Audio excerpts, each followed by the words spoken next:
Quisiera saber si están viendo bien las diapositivas, ¿se ven bien? Para comenzar, por favor. Sí se ve, profesor. Ya, muy bien. El día de hoy tenemos un nuevo punto. Vamos a hablar sobre estados de agregación. Justamente eh, con,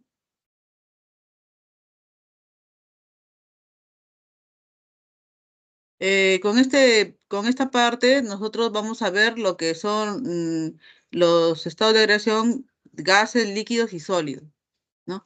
Estos también conocidos como estados de la materia. Diremos que a condiciones ambientales en la Tierra, la materia se va a encontrar en estos estados físicos, ¿no? Sólido, líquido y gaseoso.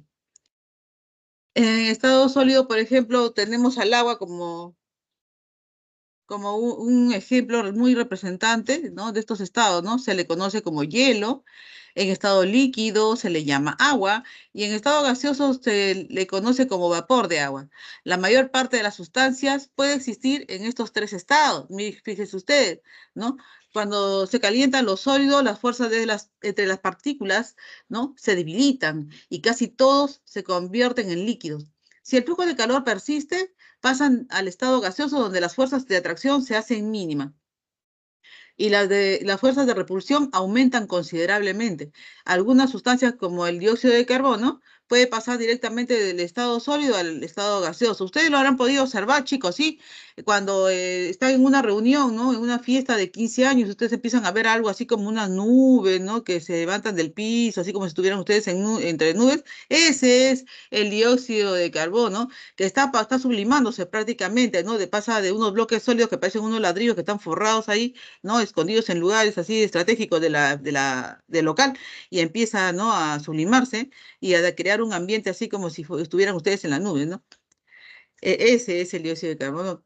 Entonces, por otro lado, diremos también que este gas líquido y sólido van a presentar ciertas propiedades características de cada uno de ellos, ¿no? Y vamos a ver en este momento, por ejemplo, lo que representa, ¿no? Tenemos aquí en la pantalla, ¿no? La representación de lo que es los estados de la materia, ¿no? Vemos aquí el estado gaseoso, en el siguiente el estado líquido, ¿no? Y en el otro tenemos el estado sólido, ¿no? Y ustedes dirán, ¿por qué? ¿Por cómo se da cuenta la profesora? Claro, miren chicos, observen bien. En los círculos que aparecen acá, en los círculos que aparecen acá, este es el estado gaseoso. ¿Por qué? Porque hay mucha colisión entre ellos. Miren, están yéndose de un lado para otro, se encuentran muy veloces. Mientras que en el líquido, estos tienen cierto movimiento, pero ya más controlado. Pero en el estado sólido, sí, miren, se encuentran más compactos, ya casi no hay movimiento. El estado gaseoso, vamos a empezar por él. ¿Qué pasa con este estado? Hay fuerzas de cohesión que son mucho menor que las fuerzas de repulsión, ¿ya? En este estado gaseoso, ¿no? Tenemos los gases reales, es que viene a ser cualquier gas que se encuentra en la naturaleza, por ejemplo, ¿no? Y el gas ideal es un modelo que ha creado quién, el hombre, ¿no? Que ayuda a explicar el comportamiento de los gases reales, considerado a bajas presiones y altas temperaturas. Un gas real se considera que se comporta idealmente cuando se encuentra, ¿qué? A bajas presiones y a altas temperaturas. Recuerden, esto de acá es muy importante, ¿no? Entonces diremos que un gas ideal, ¿no? Es el que está considerado a bajas presiones y a altas temperaturas, ¿ya? Entonces, mientras esto esté considerado así, entonces estamos considerando un gas ideal, ¿no? Un gas real se considera que se comporta idealmente. Entonces, lo que estamos viendo aquí es que el gas real, ¿no? Se considera, ¿no? Se considera, ¿no? Que se comporta, ¿no? Idealmente cuando se encuentra, ¿qué? A baja presión y a alta temperatura, ¿correcto? Entonces, este gas real, trabajando a esto, entonces se está comportando idealmente, ¿ya? Listo. Siguiente. A partir de ahí tenemos la teoría cinético-molecular. Esta teoría cinético-molecular, a partir de sus postulados, ¿no? Nos dice lo siguiente: los gases están formados por moléculas, ¿sí? Pero estas moléculas tienen masa puntual, ojo con esto, ¿no? Los gases están formados por moléculas, uno, y también tienen masa puntual, o sea, un punto, ¿no? Y luego decimos que la fuerza de atracción es despreciable. Ustedes observan acá, ¿no? Miren, acá hay dos flechas que están aquí, la fuerza de atracción entre ellas, miren, una está por allá, la otra está moviéndose por otro lado, y quiere decir que su fuerza de atracción es despreciable, ¿no? Si fuera considerable, ellas estuvieran pegadas, pero no, se encuentran separadas. Por lo tanto, su fuerza de atracción es despreciable. Por otro lado, vemos que el volumen, significa volumen, ¿ah? Este es volumen, por si acaso no de velocidad, sino es volumen, ¿ya?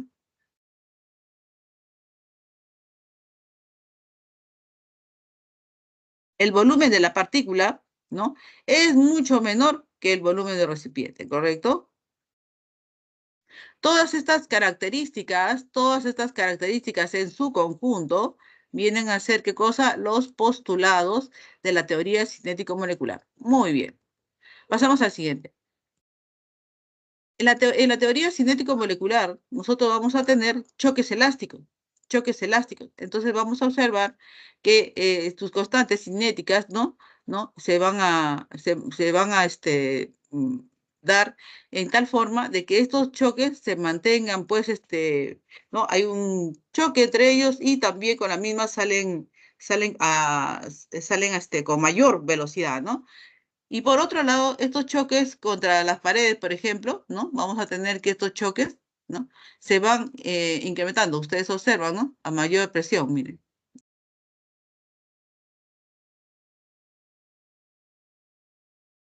Profesora, ¿Sí? eh, bueno, en una diapositiva anterior dijo que una de las características era masa puntual. Ajá, ¿podría explicar Ya. eso? Sí, como son moléculas, ustedes han observado que las moléculas tienen su tamaño y también ellas tienen un peso molecular, ¿correcto? Saben que las moléculas tienen un radio atómico y también saben que ellas tienen una zona exterior, ¿no? Esta extranuclear, ¿no? Extranuclear fuera del núcleo, donde está formado por electrones. Y conforme estos van aumentando, entonces el átomo tiene pues otro tipo de configuración, es mucho más grande. Entonces, imagínense que son moléculas, o sea, moléculas con otras van a ser voluminosas, realmente. Pero como estamos trabajando, esta es una teoría, y para poder nosotros graficar una teoría o hacerla, aplicarla, tenemos que basarnos en la idealidad. Entonces, para este caso, por eso decimos que son puntuales, o sea, que no tienen masa, que no pesan, que son simplemente puntos. O sea que no va a afectar la masa que tienen. ¿Me comprendes? Sí, se podría decir que es igual que la fuerza de atracción, despreciable. No. La masa es lo que pesa la molécula, ¿ya? Si esta molécula, por ejemplo, ¿cuánto pesa una molécula de hidrógeno, por ejemplo? Molécula, sería dos, ¿no es cierto? La molécula de oxígeno sería ¿cuánto? 32. 32. Entonces, ¿qué pasa? Son diferentes pesos, ¿sí o no? ¿Sí? Son Sí, diferentes pesos, o sea, diferentes masas. Pero para este caso, ellas son un punto, o sea, y es despreciable su peso.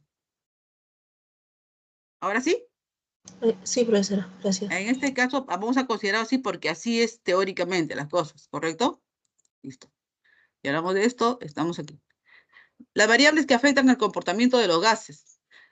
Son parámetros termodinámicos, ¿no? Se puede decir termodinámicos, que determinan el estado o condición del gas, ¿ya? Entonces vamos a tener los parámetros como son la presión, ¿no?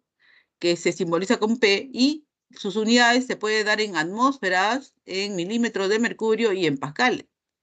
También tenemos el volumen, que es otro parámetro, ¿no? Que se simboliza con B mayúscula, y las unidades son el litro, el mililitro y el metro cúbico. Por otro lado, tenemos el parámetro de la temperatura, y el símbolo es T, y sus unidades son el grado centígrado, grado Fahrenheit y los Kelvin, ¿no? Sabemos que estos dos primeros son, ¿qué cosa? Grados relativos, mientras que el Kelvin es absoluto, temperatura absoluta, ¿no es cierto? Cantidad de sustancia. Sabemos bien que la cantidad de sustancia, el símbolo es el mol, y la unidad es mol. Por otro lado, la presión atmosférica o barométrica. ¿Qué viene a hacer esto? Entonces, nosotros vemos que esta presión viene a ser la que ejerce el aire de la atmósfera, ¿no? El aire de la atmósfera va a ejercer una presión, ¿no? Sobre todo lo que se encuentra en la Tierra. Entonces, a eso se le llama presión atmosférica. El valor real de la presión atmosférica va a depender de la ubicación, ¿no? La temperatura y las condiciones climáticas. Observen acá el gráfico y vamos a tener, por ejemplo, nosotros estamos aquí en Lima, ¿no? Acá en Lima, ¿no? Acá, cerca del Callao, ¿no? Por poner un ejemplo, todo esto Lima, y acá hay, pues, ponemos un barómetro y ponemos aquí esto y va a medir mediante el barómetro una atmósfera. ¿Correcto? Una atmósfera de presión. Eso es lo que nosotros cargamos encima de todo nuestro cuerpo, ¿no? Así de forma vertical, estamos cargando sobre nuestras cabezas una atmósfera todos los días. Listo. Pero si vamos subiendo, entonces miren, la altura va cambiando, ¿no? Va cambiando la altura. Entonces acá va subiendo la altura a 1500 metros. Y 1500 metros, por ejemplo, está considerado otra región, otro lugar, por ejemplo, Puno, ¿no? Muy lejos de acá.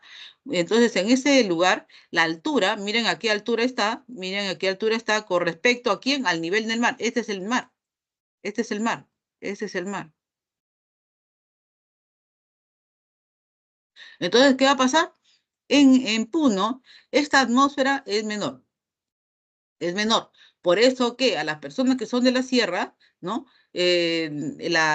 Ellos tienen que hacer más esfuerzo para que entre el aire a sus pulmones, porque como hay poca presión, entonces ellos tienen que hacer un esfuerzo tremendo para poder hacer que el aire entre a sus pulmones, mientras que el de la zona costa, no, porque tenemos una atmósfera de presión. La atmósfera, pues, por sí mismo, la presión hace que fuerce al aire a ingresar a nosotros y nosotros hacemos simplemente muy poco esfuerzo para poder respirar porque hay presión y entra fuerte a nuestro cuerpo. Pero en Puno no. Igualmente, ¿no? Vamos a tener que, para cocinarse las verduras, va a ser diferente también, ¿no? Va a ser diferente. Se van a demorar más. ¿En dónde creen ustedes? ¿En Lima o en Puno? A ver, ¿quién me contesta? ¿En dónde se van a demorar más para cocinarse las verduras? ¿En Lima o en Puno?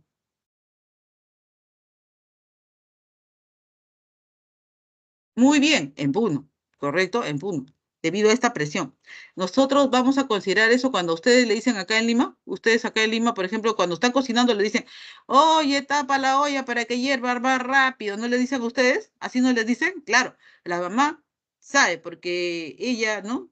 Ella ha logrado experimentalmente demostrar que poniendo una tapa ahí estamos ejerciendo más presión todavía. Entonces se va a hervir mucho más rápido, ¿ya? Entonces, tenemos aquí la presión barométrica que fue descubierta, ¿no? Por Torricelli, tenemos aquí, el cual aplicó en una bandeja, colocó un tubo invertido, sobre la cual hizo ver públicamente que la atmósfera ejercía una presión sobre este líquido que subía sobre este capilar. ¿Y cuánto subió? 76 centímetros, ¿ya? Que son igual a 760 milímetros de mercurio. ¿Correcto? ¿No? Y la atmósfera, pues que es una atmósfera, esta atmósfera se le denominó así, ¿no? Y se hizo el cálculo para que esta atmósfera, ¿no? Valga 760 milímetros de mercurio. ¿Por qué? Porque en la forma práctica se demostró esto. Y esto es igual, ¿no? A 325 kilopascal, que también es igual a 1,01 por 10 a la 5 pascal, ¿no? Toda una edad, ¿no? Este es el barómetro, ¿no? Este es el barómetro.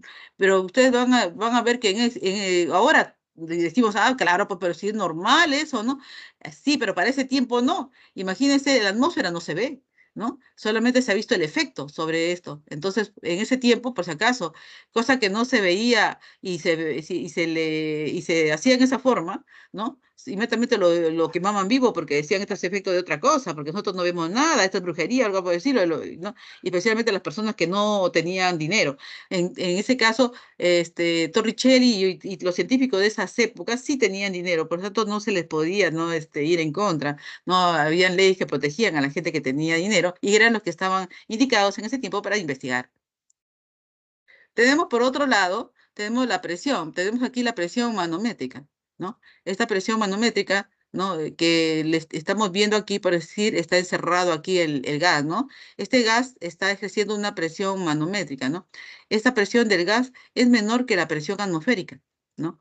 Y vemos aquí que está encerrado, en este caso está encerrado, y acá tenemos un vacío, ¿no? Entonces el gas está ejerciendo aquí un impulso sobre este tubo vacío.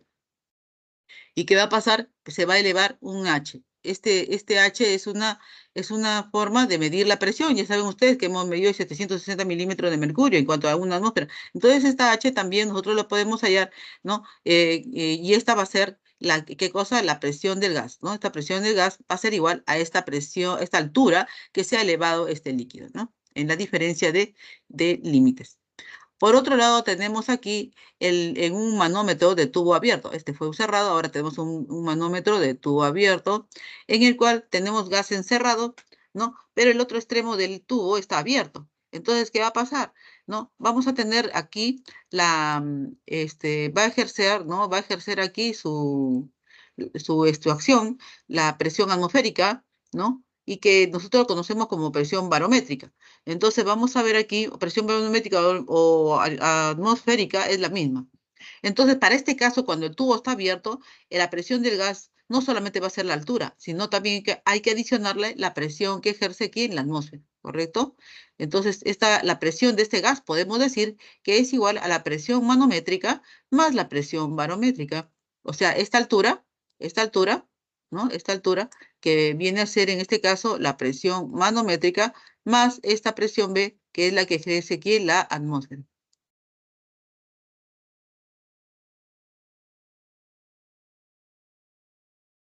¿Listo? Pasamos al siguiente. Así, nosotros vamos a ver a continuación las leyes de los gases ideales, chicos. En esta parte de la ley de los gases ideales, acá se ha resumido en un cuadro lo que vamos a ver a continuación. Entonces, esto de aquí debe estar colocado en un lugar, ¿no? Donde nosotros podamos verlo siempre para poder nosotros recordar al momento que hagamos nuestros ejercicios. Veamos primero que el número de moles es constante para todo proceso, ¿no? Los números de moles es constante. Por otro lado, tenemos lo siguiente, constante. Si tenemos constante la temperatura, si tenemos constante la temperatura, qué va a pasar? Si esta temperatura es constante, estaremos en un proceso del tipo ISO. ¿ISO qué? Isotérmico, ¿ya? Porque se refiere a la temperatura, ¿correcto? Entonces, variables es que van a variar. Variables son las que van a variar. ¿Quiénes son? La presión y el volumen. ¿En qué ley? La ley de Boyle y Mariol. Ahora pasamos a constante, a la presión. Ahora la presión es constante, por lo tanto es ISO. ¿ISO qué? Isobárico, porque viene de barómetro, entonces es isobárico. Entonces tenemos aquí presión constante, por lo tanto el proceso se llama isobárico. Y variables, ¿quiénes son las que van a variar? Como se mantiene constante, entonces van a variar el volumen y la temperatura, ¿no? ¿Quién dio esa ley? Charles. Por otro lado, tenemos también ahora cuando el volumen es constante, fíjense ustedes. Entonces, ¿quiénes van a variar? La presión y la temperatura. Y a este proceso se le conoce como que el volumen es constante, se le conoce como isocórico o también llamado isométrico. ¿No? ¿Quién lo descubrió? Gay-Lussac. ¿O quién lo estableció? Gay-Lussac. Entonces, ya una vez que tenemos esto, ahora sí, vamos a, vamos a pasar, ¿no? A otra cosa. Vamos a ver.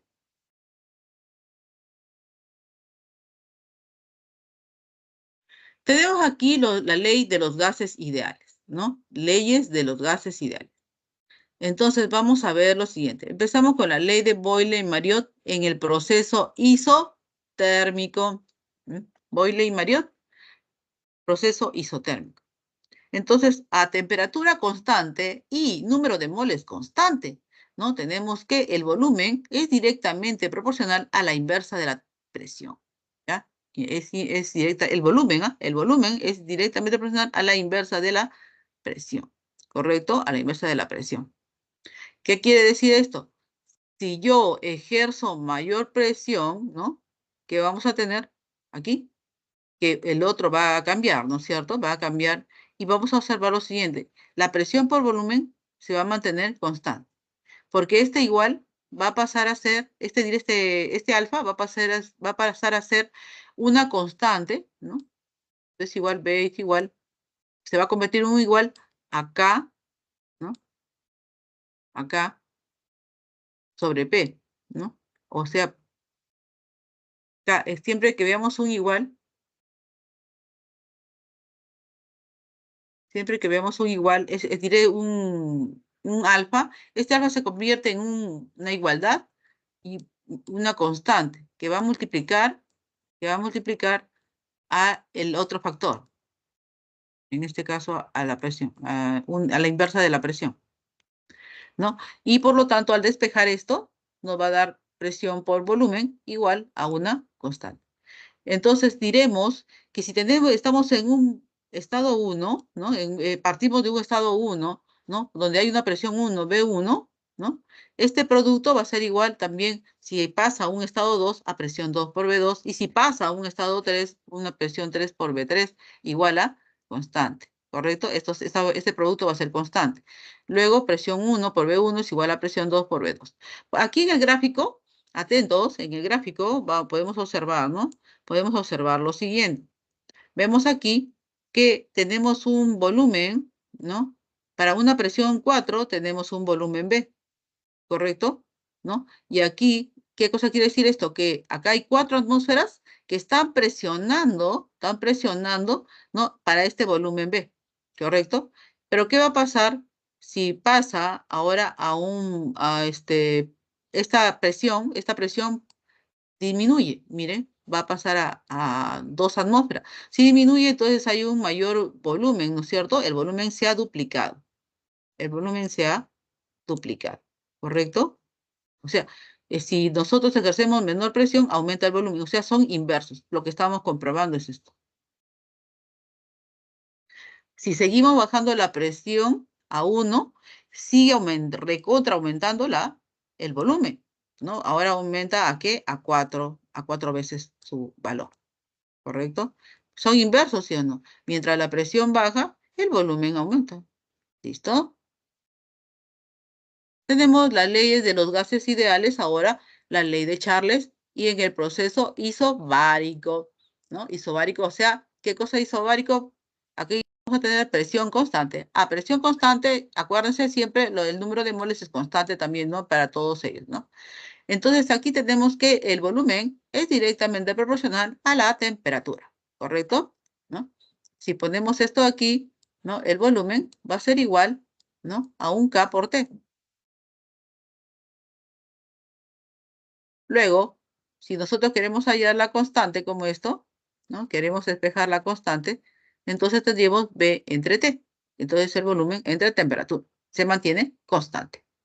Así, si yo estoy en estado 1, tendré volumen 1 entre temperatura 1, y si paso a un estado 2, tendría volumen 2 entre T2. Y si paso a un estado 3, volumen 3 entre temperatura 3. Y todos ellos serían constantes por la demostración que ya se les ha dicho.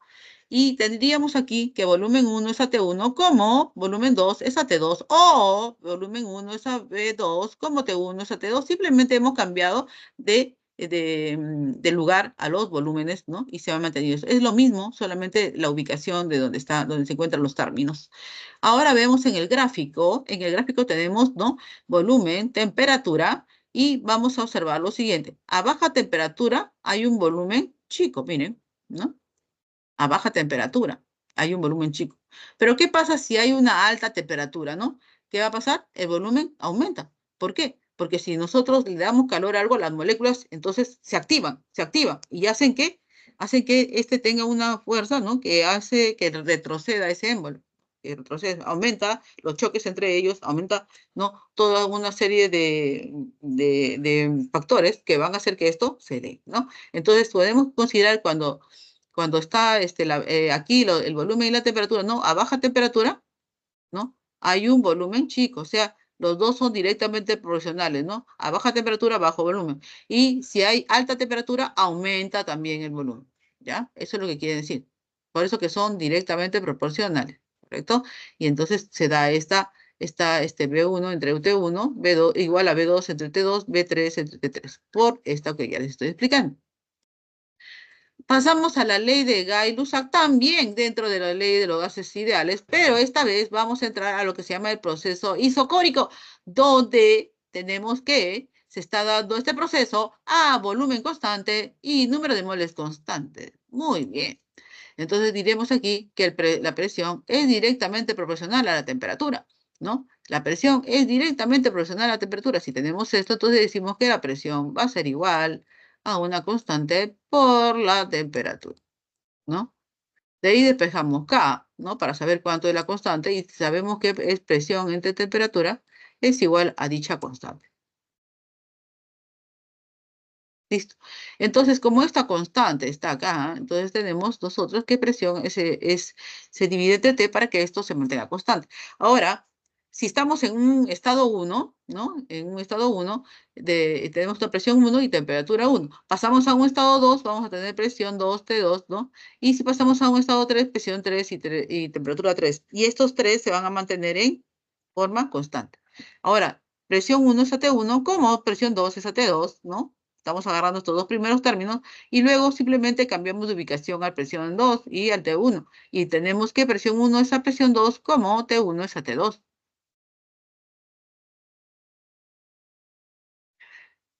Primer ejemplo que tenemos aquí y decimos lo siguiente. El volumen de un gas puede variar dependiendo de las condiciones de presión, temperatura y la masa de dicho gas en un proceso isobárico. Isobárico, ¿qué estábamos diciendo? Que donde qué, isobárico, ya ustedes vamos a ver qué es lo que dice. Isobárico, cuando es un proceso, ¿a qué? A presión constante, ¿no? Isobárico, de barómetro, chicos. Cierto gas tiene un volumen de 1200 mililitros a 27 grados centígrados. Si la temperatura aumenta hasta 127 grados centígrados, determina el nuevo volumen, nos piden determinar nuevo volumen del gas en el sistema internacional. ¿Quién es el volumen cómo se expresa el volumen en el sistema internacional, chicos? ¿Cómo se expresa? ¿Cómo? Litros. Muy bien. Entonces aquí, acá, ¿no? Vamos a tener lo siguiente. Tenemos, ¿no? Volumen 1 es igual a 1200 mililitros. A 1200 mililitros. ¿Correcto? Y tenemos la temperatura 1, ¿no? Acá nos dicen volumen. Estos de aquí son que el estado 1, ¿no? Estos son el estado 1, ¿correcto? Ese es el estado 1. Entonces, ¿qué pasa? Todos son unos, el volumen 1, la temperatura 1, todos son 1. Entonces, volumen 1 es 1200 mililitros, ¿no? 1200 mililitros. Y la temperatura 1 es 27 grados centígrados. Ah, y otra cosa, no podemos trabajar en estos procesos, o sea, en la solución de sus problemas sin convertir primero la temperatura, ¿a qué? A la temperatura de centígrados a Kelvin. ¿Por qué? Porque lo necesitamos en grados absolutos, ¿ya? Entonces, el caso de 27 grados centígrados más 273 nos lleva a 300 Kelvin. ¿Ya? ¿Qué más nos dan acá? Si la temperatura aumenta, entonces ya estamos en el estado 2, ¿no?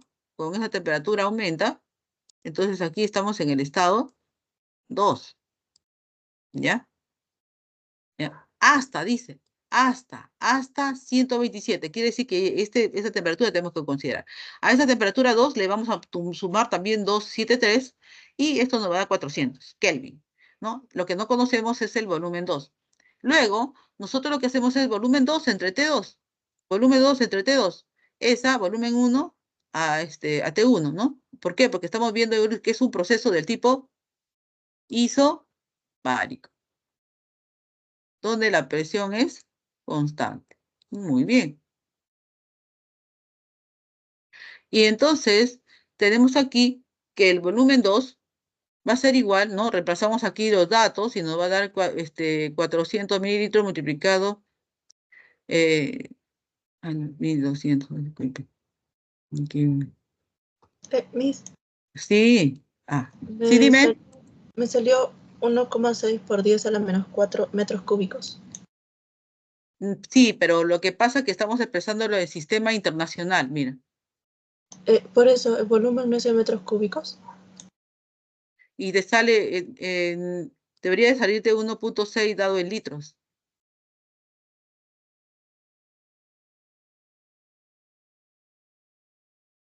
¿Pero te sale cuánto me dijiste también? 1,6 por 10 a la menos 4 metros cúbicos y 1,6 por 10 a la menos 1 litros. Ya. 16 entre 10 es 1,6 litros. Aquí en la multiplicación, 2.200 mililitros por 400 entre 300, ¿no es cierto? Lo, Se van Eh, 200, los ceros claro, ceros, y acá nos queda eh, 4. Y 4 por 4 sería Miss, 1.600 mililitros. Entre la, 1.000 es 1,6. la Ay, temperatura no disculpa, sería Fahrenheit, sería en está Kelvin. bien. Ay, disculpa, sí. Pero la temperatura está bien. Solamente que aquí he puesto esto, pero es Kelvin. Pero está correcta la respuesta. Si tienes acá 1.600 entre 1.000, corres el punto decimal y sería 1,6. 1,6 litros.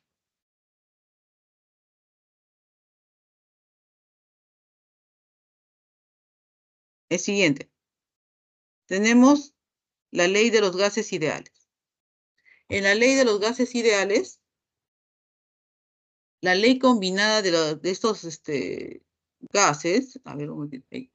La ley combinada de los gases ideales. En este caso, vamos a tener lo siguiente. Esta ley general, ¿no? Vamos a considerar acá el número de moles igual a constante. Entonces, para esto, ¿no? Vamos a pasar de un estado 1 a un estado 2. Y lo que vamos a hacer es combinar las tres leyes. Y aquí nos va a salir que presión 1 por volumen 1 es a temperatura 1, como presión 2, volumen 2 es a temperatura 2. Tenemos el siguiente problema. La ecuación general se utiliza cuando las variables de estado sufren cambios manteniendo la masa constante. Una masa de hidrógeno gaseoso ocupa un volumen de 600 mililitros a una cierta temperatura y presión. ¿Qué volumen en mililitros ocupará esta masa de hidrógeno si la temperatura absoluta fuera el doble y la presión decreciera a un quinto de su valor original?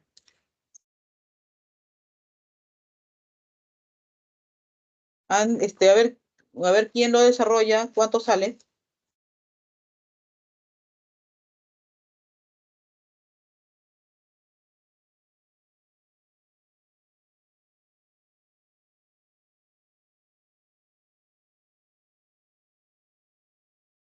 Aplicando la fórmula anterior, esta fórmula anterior es la que tenemos que aplicar, ¿ya?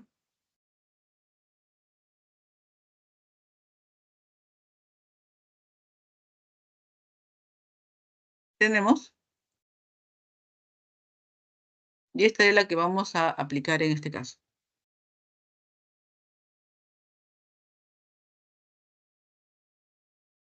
Entonces, en la aplicación de esta regla, ¿cuánto es la respuesta? A ver, ¿alguien se animó? Es un simple cálculo. ¿Cuánto es?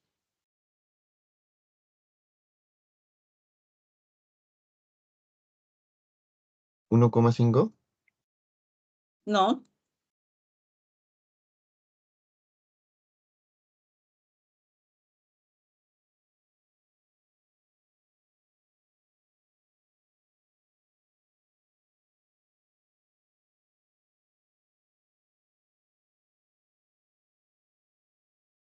De 1500 mililitros. la respuesta es 6.000 mililitros.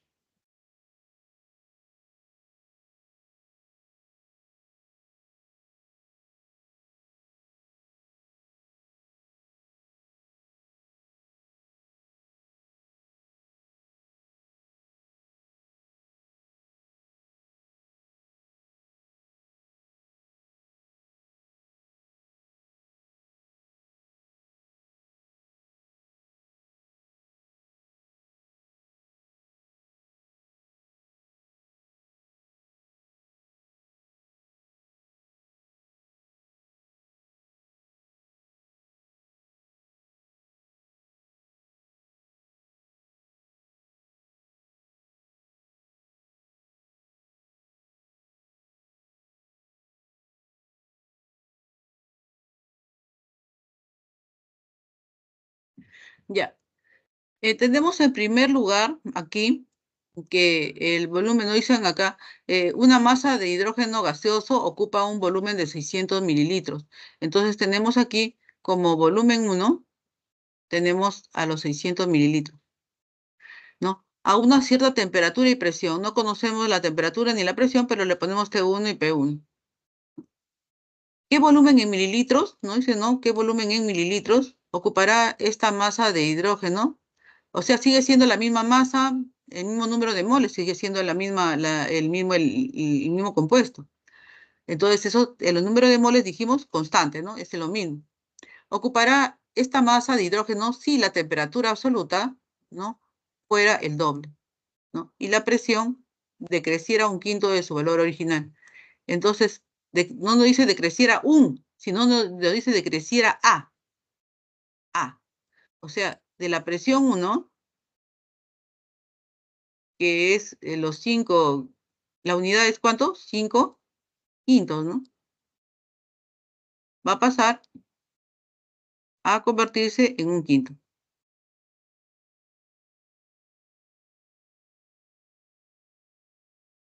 Entonces, por esa razón, como ya ella baja esto, entonces es la que lo reemplazamos aquí,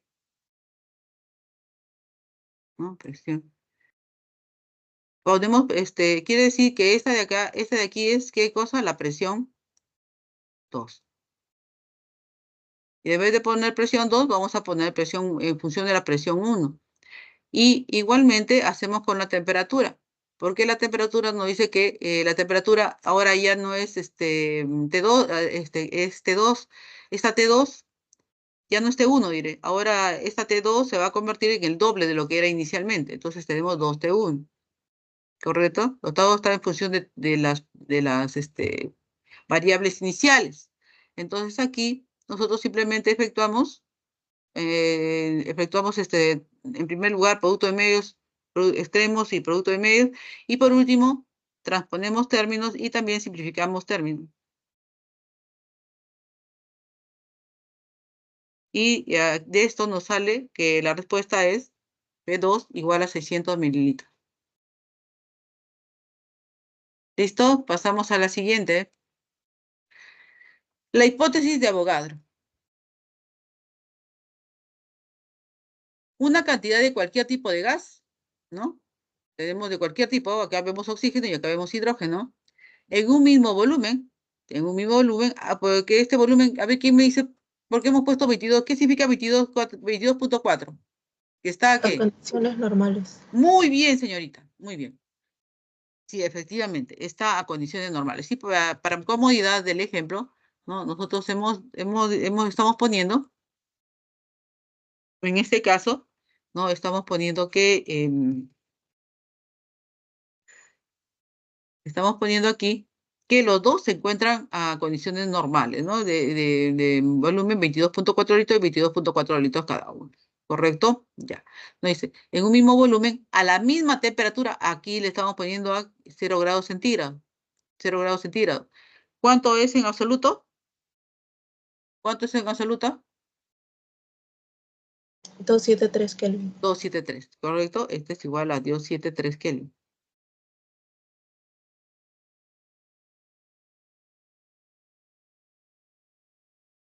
¿Correcto?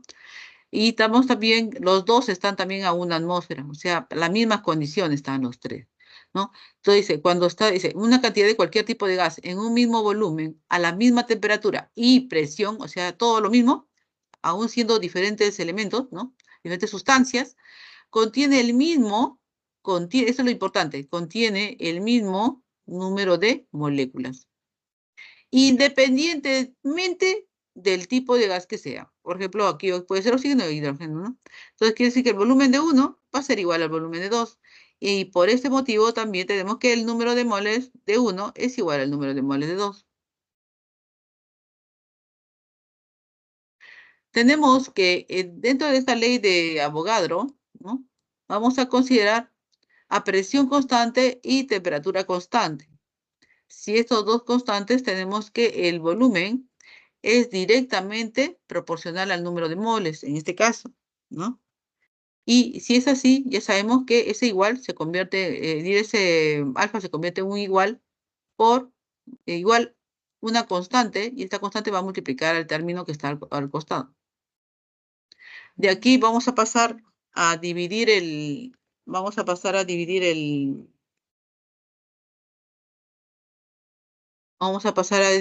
acá al número de moles, y esto nos va a quedar volumen entre el número de moles que va a permanecer constante.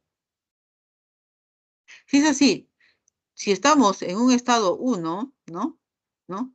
Volumen 1 sobre N1, ¿no? Y pasamos a un estado 2, vamos a tener volumen 2 N2.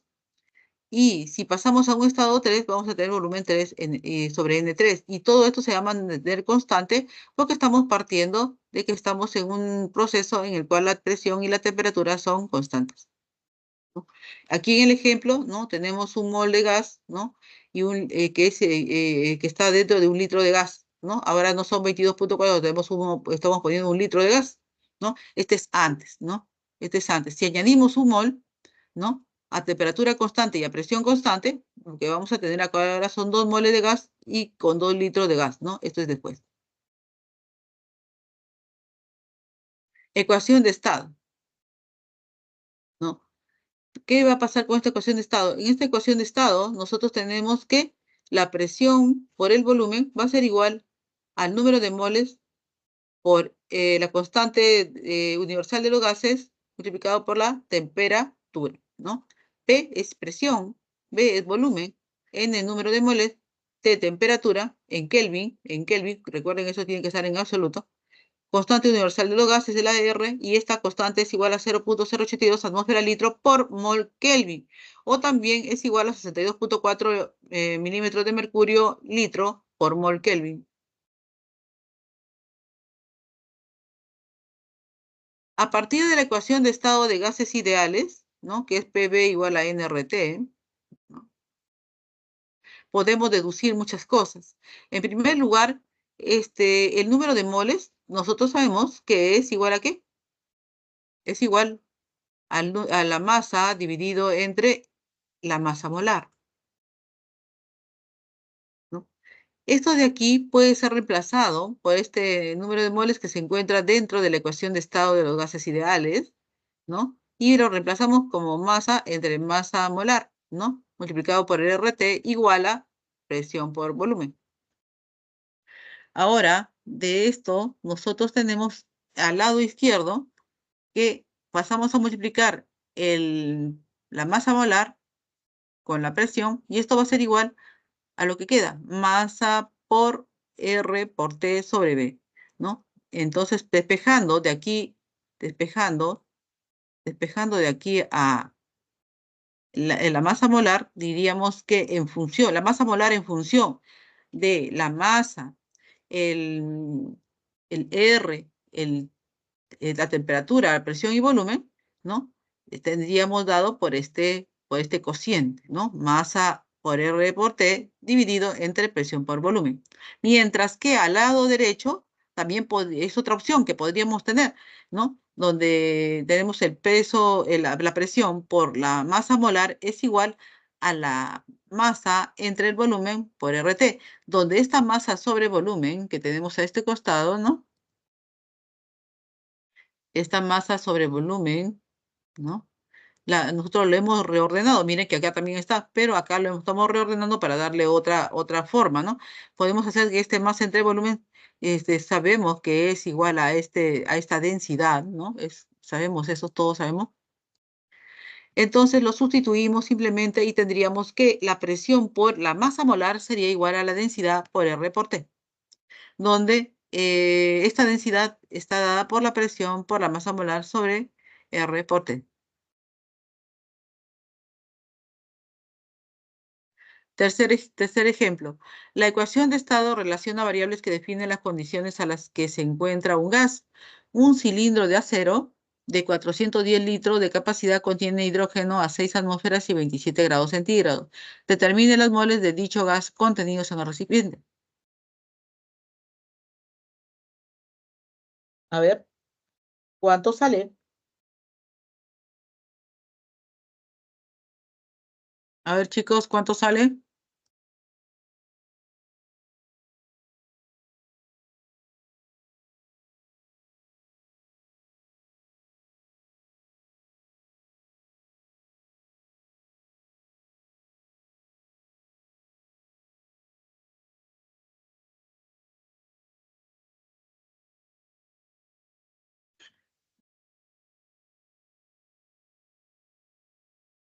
Nos están dando acá la capacidad del cilindro, ¿no? 100, ¿Quieres 100 moles. símbole? No, no, no, no, no. ¿Qué habrá pasado? A ver,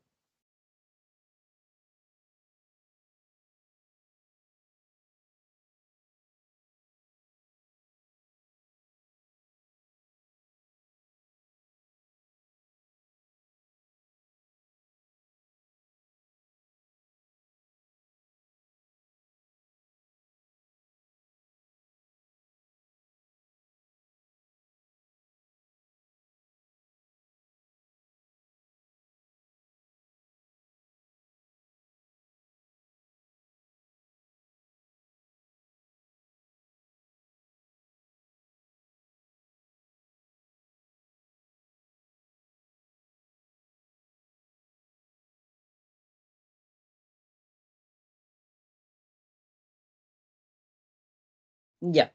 300 moles. Tene- ¿Cuánto? 300. No. ¿Qué pasa con ustedes, ah? Tenemos aquí la presión. ¿Cuánto es la presión acá?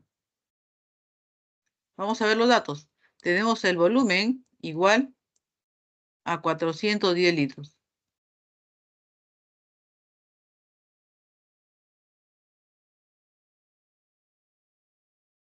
Ah, sí.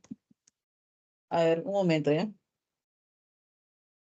La señorita, ¿cuánto me dijo usted su resultado?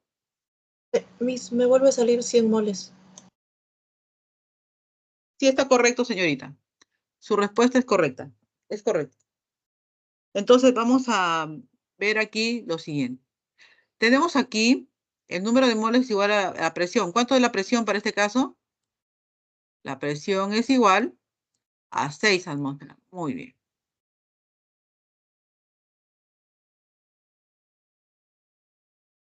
Y tenemos que la temperatura es igual a 27 centígrados, ¿correcto? Y a este le vamos a sumar 273 para que pase a ser absoluta. ¿Esto nos da cuánto? 300 Kelvin. 300 Kelvin.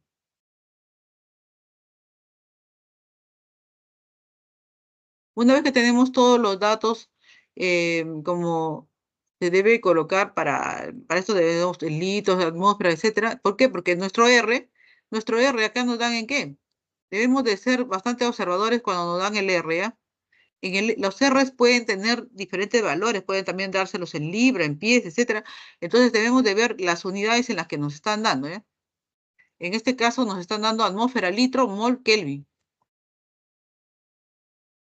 Entonces tenemos que tener el volumen en litros, por el volumen en litros, debemos de tener los grados en Kelvin y la presión la debemos de tener en atmósferas para que todo esto sea compatible con el R. Entonces la presión en este caso son 6 atmósferas, ¿no? 6 atmósferas y tenemos aquí multiplicado por el volumen, que en este caso son ¿cuánto? 410 litros.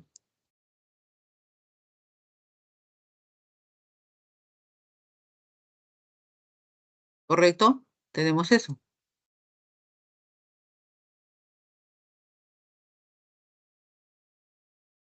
Todo dividido entre 0.082 por la temperatura, que sería en este caso los 300 Kelvin.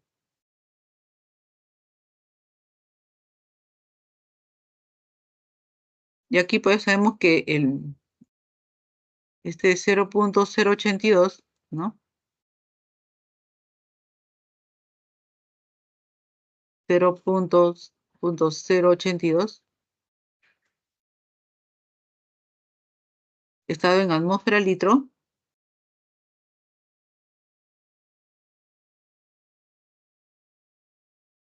Sobre mol Kelvin.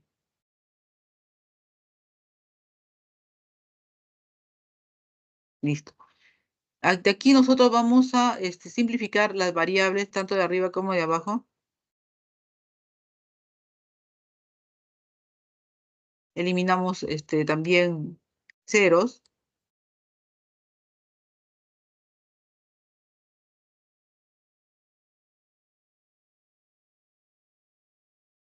Efectuamos las operaciones y esto nos va a dar 100 moles.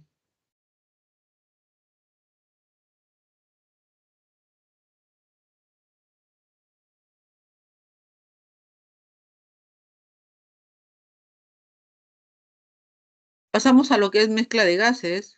En la parte de la mezcla de gases tenemos que a nuestro alrededor vamos a encontrar diversas mezclas gaseosas, ¿no?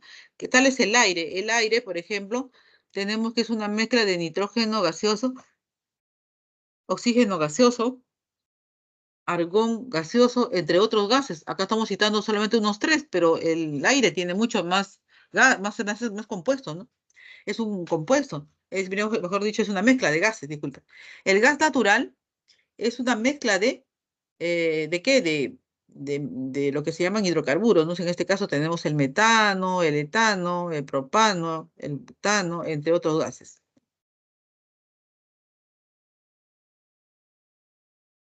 La mezcla de gases ideales. Tenemos la ley de Dalton o de las presiones parciales. ¿Qué nos dice esto? ¿No? Tenemos aquí tres tipos de gases, ¿no? ¿No? Que están a una temperatura y volumen constante, que están a temperatura. Miren, acá está su temperatura y su volumen, todos están a temperatura y a volumen constante, ¿correcto? ¿Ya? Si mezclamos, ¿qué va a pasar? ¿Qué va a pasar? Aquí tenemos la mezcla total de los gases, entonces, ¿qué va a pasar? Aquí vamos a observar, miren, ¿ah? En el manómetro que está tomando medida del gas rojo, está en rojo, miren, ¿ah? ¿Cuánto marca? Acá el verde está tomando esta partecita y acá tenemos el del azul. Esto no se va a cumplir así, pero se está dando para que ustedes, como una forma didáctica, y se vea, porque la aguja siempre va a marcar para arriba, para abajo, pues según. Pero acá tenemos que los tres están participando. Lo que le quiere decir la figura es que los tres gases están participando, cada una de ellas con una presión parcial, ¿correcto? Dentro de la mezcla, ¿no? Y esto obedece que a la ley de Dalton, que nos dice lo siguiente, que la presión total de toda esta mezcla va a ser igual a las presiones, a la suma de las presiones parciales de los gases que están participando. Luego, la ley de Dalton o de las presiones parciales va a ser igual, que la presión total es igual a la presión del gas 1 más la presión parcial del gas 2 más la presión parcial del gas 3 más puntos suspensivos todos los gases que participen, ¿ya? En este caso, los iésimos gases.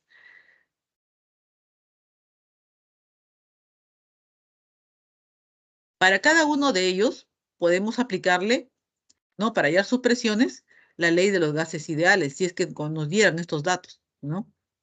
Por otro lado, la presión parcial de un gas también lo podemos expresar como P sub I es igual a X sub I sobre P. ¿Y quién es X sub I? Este X sub I, ya sabemos quién es P, ¿no? P es, ¿qué cosa? La presión total. Pero el XI mayúscula viene a ser la fracción molar. ¿Y qué viene a ser la fracción molar?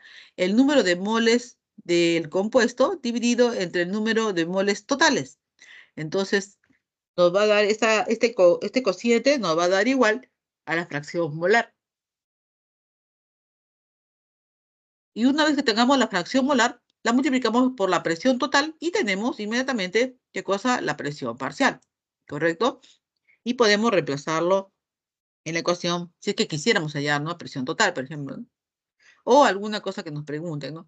Y acá también tenemos las presiones parciales que también pueden ser dadas en esta forma o en esta otra forma, pero esa segunda forma sería a partir de las fracciones molares. Tendríamos que hallar primero la fracción molar. Siguiente. También tenemos la ley de Amagat, que está dentro de la mezcla de gases ideales. O también llamado de los volúmenes parciales. Entonces tenemos que esta ley de Amagat obedece que al volumen total, el volumen total es igual a la suma de los volúmenes parciales de cada uno de los gases de los que están interviniendo, ¿no?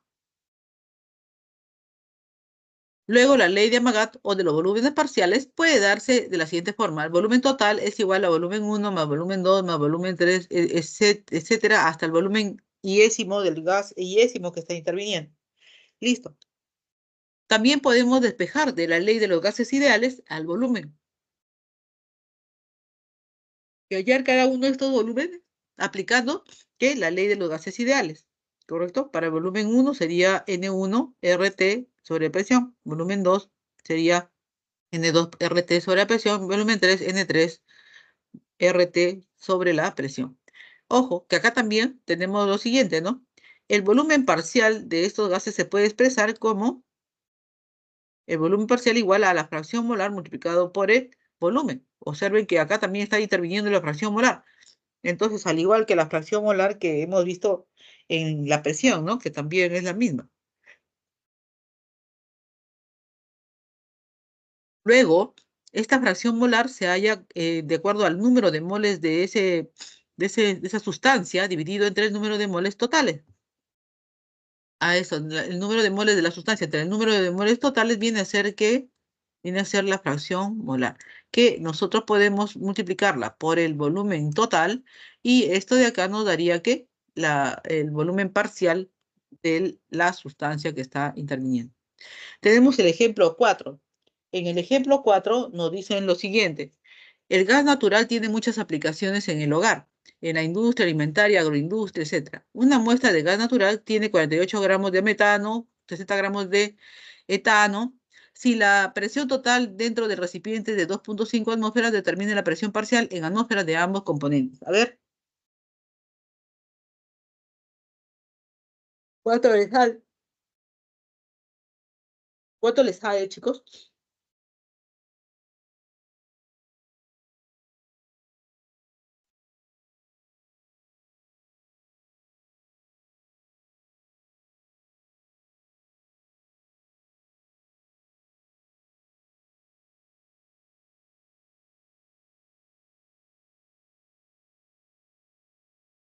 Tenemos lo siguiente, ¿no? Vamos a partir acá, igualmente, de la presión por volumen igual a nRT.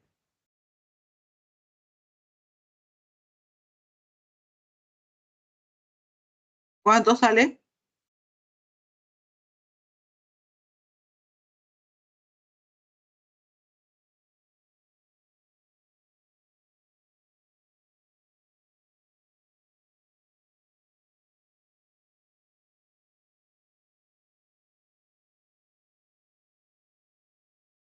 Listo.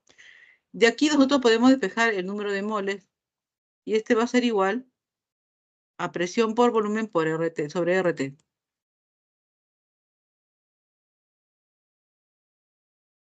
También tenemos que para el metano,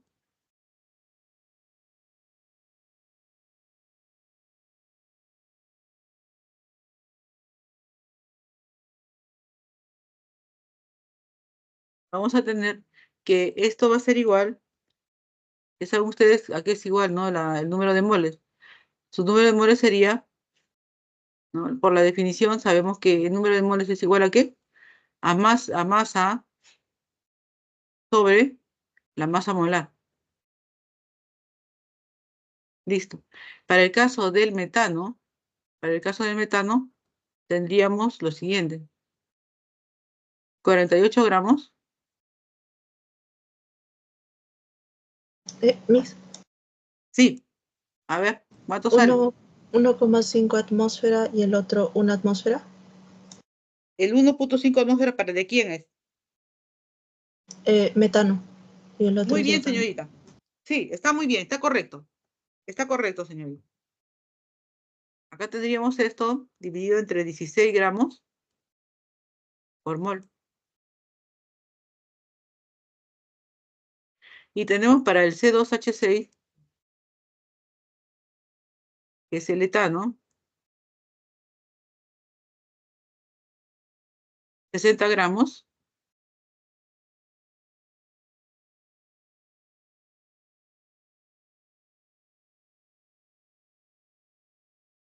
por 32 gramos por mol.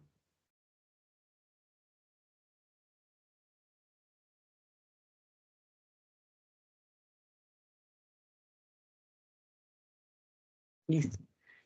Luego aquí tendríamos lo siguiente. El número de moles del CH4, acá tendríamos que es igual a 3 moles. Y para el C2H6 sería 2 moles.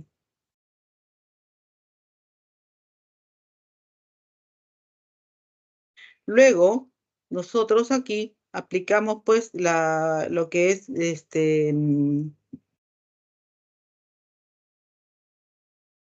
las fracciones parciales, ¿no?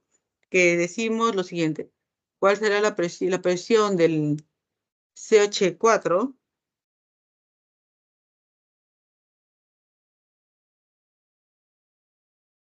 Va a ser igual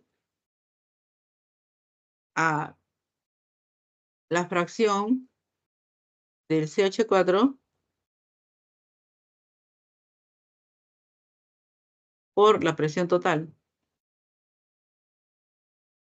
Y esto nos va a dar en lo siguiente. La fracción molar del CH4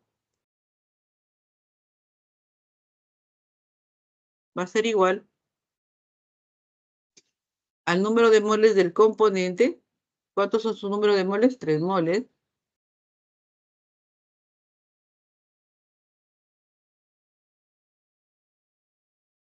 Dividido entre el número de moles totales, que sería 3 más 2.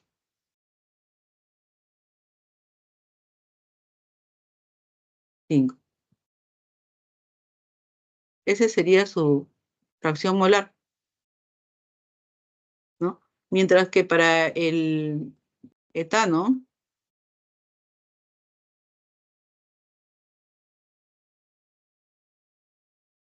sería igual a 2 mol sobre 5.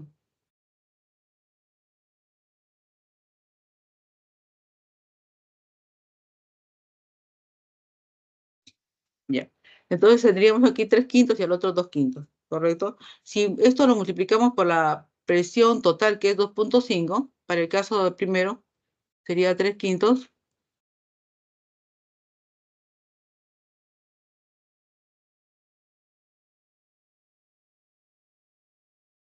Que es el metano. Aquí nos va a dar 1.5 atmósferas.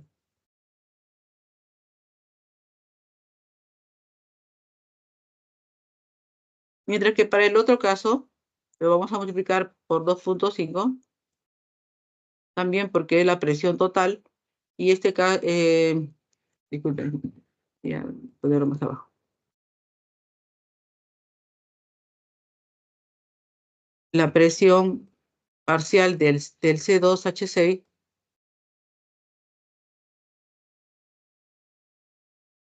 sería igual a los 2 quintos,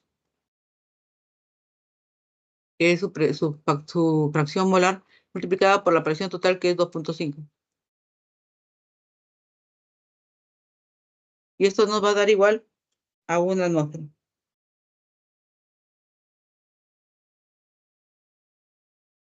Y listo, ahí teníamos las respuestas.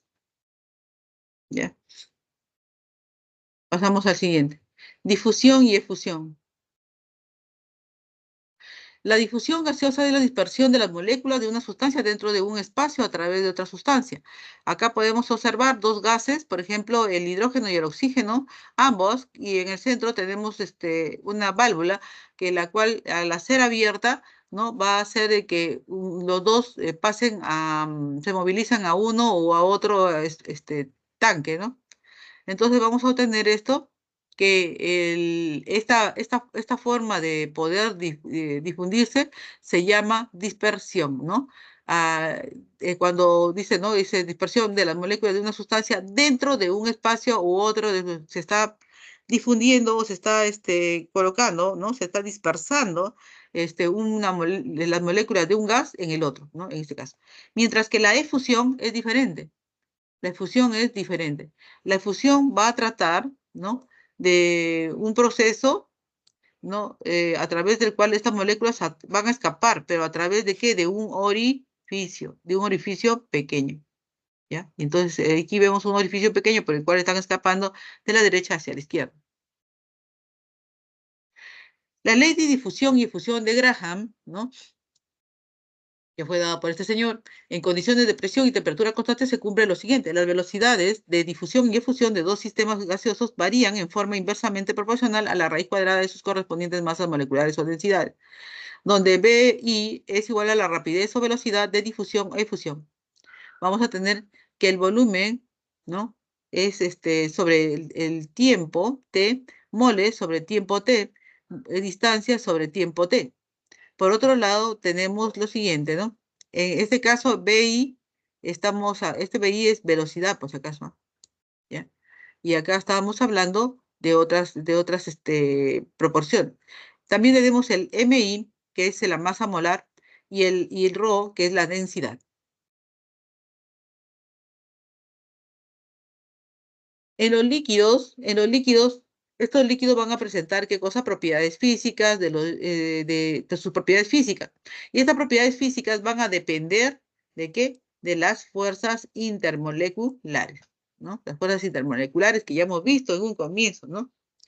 Una de estas fuerzas intermoleculares, ¿no? Mejor dicho, estas fuerzas intermoleculares puede ser la dispersión de Lond y puede ser también dipolo-dipolo, puede también ser puente de hidrógeno. En el caso del agua, este es agua. En el caso del agua, lo que se va a cumplir en ella es que ella tiene un tipo de fuerza intermolecular, ¿no? Denominado puente de hidrógeno, que acá lo podemos ver, ¿no? Donde ustedes van a observar que las moléculas de agua, ¿no? Son atraídas entre ellas, ¿no? Acá vemos esta molécula, por ponerles un ejemplo, esta molécula de oxígeno se va a unir a esa otra molécula esta molécula de agua, se une a esta molécula de agua, ¿mediante qué? El oxígeno con uno de sus hidrógenos, ¿no? Y así igual, ¿no? Y acá el oxígeno con su hidrógeno, el oxígeno con su hidrógeno igualmente, ¿no? De otra molécula. Entonces, estos puentes de hidrógeno son mucho más fuertes que los otros dos tipos de fuerzas intermoleculares, como son London o dipolo-dipolo, ¿no? Y son mucho más efectivas. Y nosotros los podemos observar cuando, por decir, vemos, ¿no? Como echando en una moneda, echamos agua, gota a gota, y se va formando un gotón. Y esas siguen siendo fuertes, como les dije en ese momento, y no se rompe el gotón. ¿Por qué? Porque esas fuerzas intermoleculares, como son las fuentes de hidrógeno, están actuando, impidiendo romperse fácilmente, y la gota, ¿no? Se hace cada vez mucho más grande porque tiene una gran resistencia. Por otro lado, tenemos también dentro de estas propiedades de los líquidos la tensión superficial, ¿no? ¿Qué cosa viene a ser esta? Viene a ser la energía necesaria para que un líquido aumente su superficie por unidad de área. Entonces, quiere decir que estas moléculas, ¿no? Que están acá, ustedes ven abajo, están las moléculas y encima está el insecto. Y el insecto no se hunde él. ¿Por qué, no? Porque están influyendo las fuerzas intermoleculares. Miren ustedes entre ellas, miren acá están las flechitas, ¿no? Entre ellas están las fuerzas intermoleculares dándose. Entonces, ¿cómo se da en ella? Se da de la siguiente manera: si la fuerza intermolecular aumenta, entonces la tensión superficial también aumenta. Pero si la fuerza, si la temperatura aumenta, ¿no? Entonces va a ejercer, ¿qué cosa? La temperatura va a ejercer ¿no?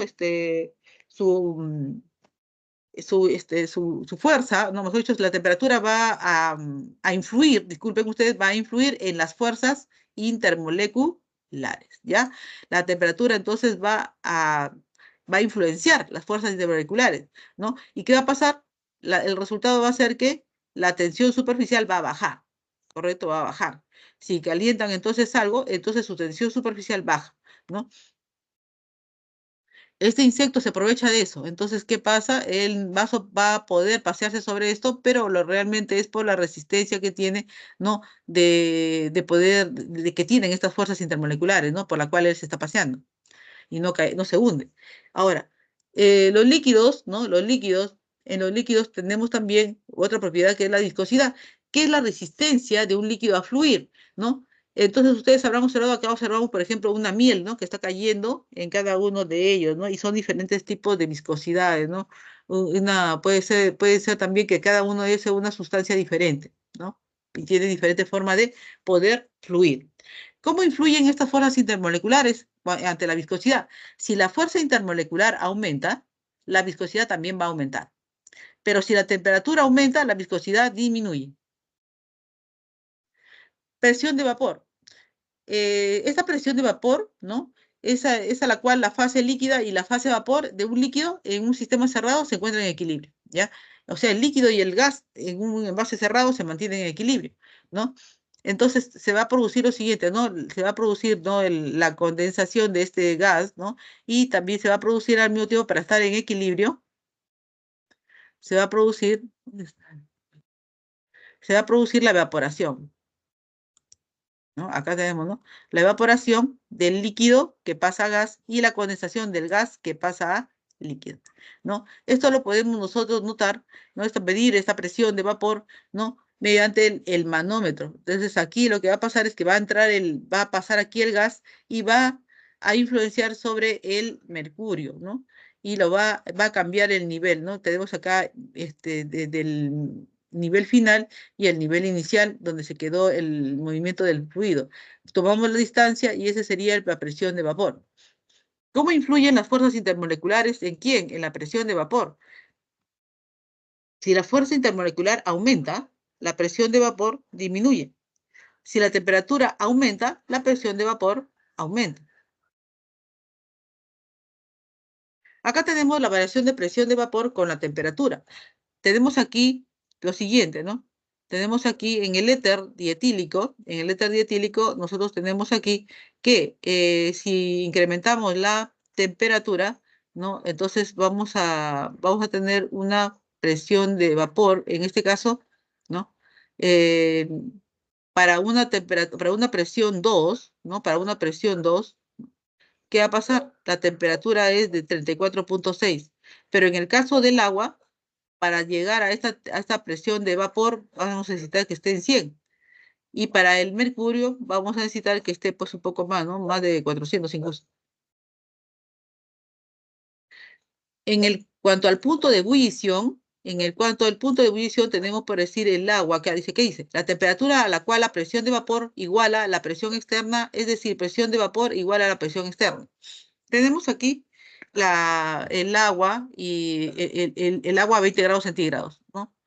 Entonces aquí vemos que hay cierto escape, pero no lo suficiente, ¿no? Entonces tenemos que su presión de vapor, que son estas burbujas que están acá, es menor, ¿no? Es menor la presión de vapor, la presión de vapor que hay del agua es menor que la presión externa, ¿ya? Pero si la presión de vapor, ¿no? Se iguala, entonces vamos a tener aquí un equilibrio. ¿Y eso se va a dar cuando? Cuando esto esté a la temperatura de ebullición. Ahí, ¿no? La presión de vapor que ejerce el agua para que puedan escapar sus moléculas de su superficie se va a igualar también a la presión externa. ¿Cómo influyen las fuerzas intermoleculares? Si la fuerza intermolecular aumenta, el punto de ebullición también sube. Si la presión externa aumenta, el punto de ebullición también sube.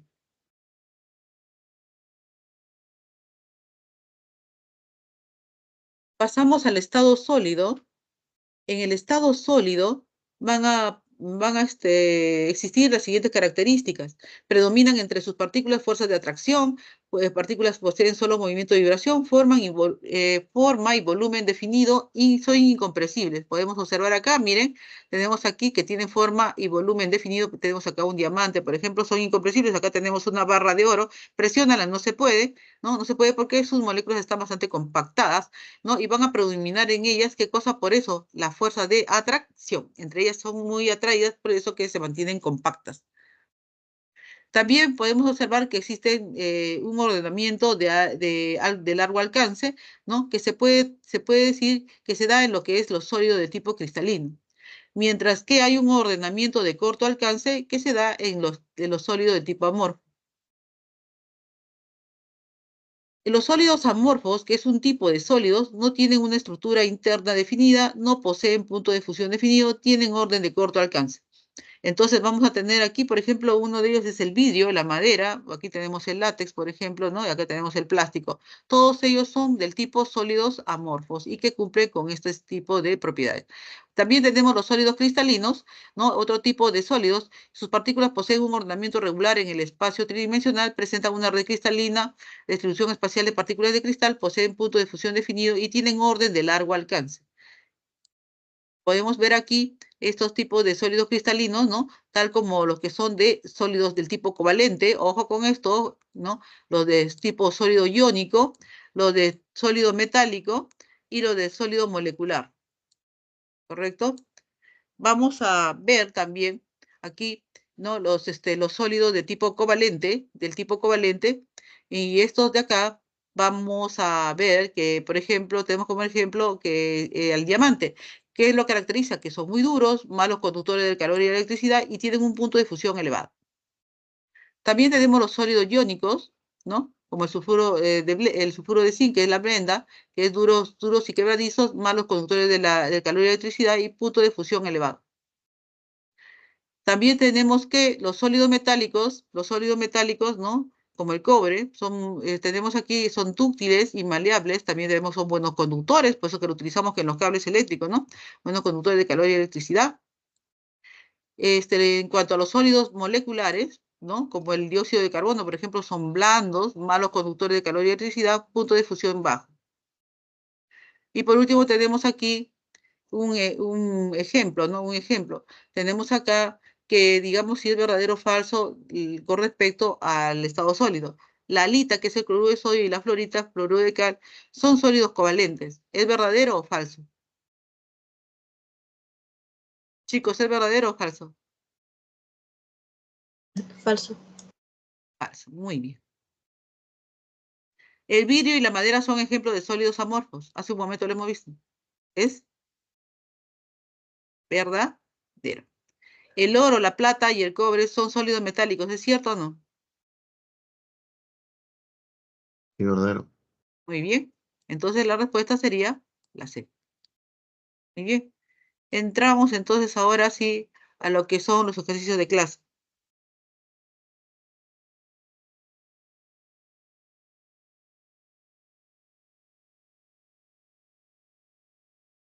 En el caso de a ver, en el caso de aquí los ejercicios, antes de entrar a los ejercicios, ¿alguna parte diapositiva que necesiten que no hayan visto bien? ¿Todo está bien? ¿Sí? Ya. Entramos entonces al primer ejercicio. Y nos dice, el estado gaseoso se caracteriza por la alta movilidad y dispersión de sus moléculas, las cuales están separadas y en constante movimiento, llenando el espacio disponible. Carecen de forma y volumen definidos y pueden comprimirse fácilmente. El modelo del gas ideal pretende explicar el comportamiento de los gases utilizando ciertos supuestos. Al respecto, determina el valor de verdad o falsedad de las siguientes proposiciones referentes a los gases ideales. ¿Ya? Las moléculas de gas ideal son masas puntuales. Las colisiones entre moléculas de un gas ideal son inelásticas. En un gas ideal, las fuerzas intermoleculares, ¿listo? Me están llamando por aquí un momento.